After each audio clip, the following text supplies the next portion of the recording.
Оппозиционное движение «Рух новых сил» провело в воскресенье в Киеве «Марш за будущее» – второе массовое мероприятие со времени депортации его создателя Михаила Саакашвили. Одно из главных требований собравшихся – отставка президента Украины Петра Порошенко. По данным организаторов, в марше приняли участие не менее 10 тысяч человек. Участники представляли разные города и области страны. По словам Татьяны Донченко из Полтавы, она приехала, чтобы в государстве изменилась ситуация, чтобы власть была за народ и работала на него.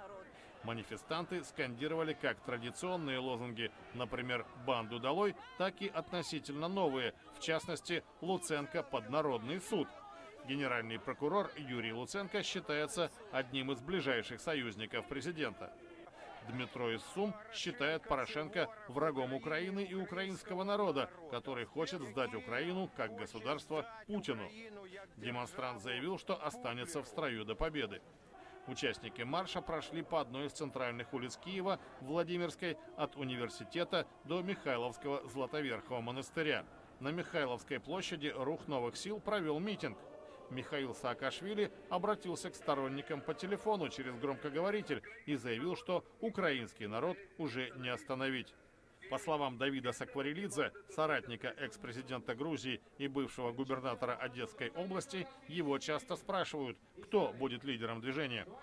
Им останется Миша, и он останется таким же патриотом и рядовым солдатом Украины, каким он являлся много-много лет. По сообщению киевской полиции, митинг прошел без нарушений. В то же время на пульт дежурного по городу поступили сигналы о минировании нескольких станций метро, которые после проверки не подтвердились.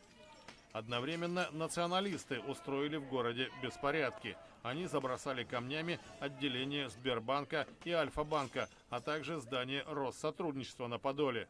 Их требование – выдворить из Украины российские учреждения. Полиция в происходящее не вмешивалась.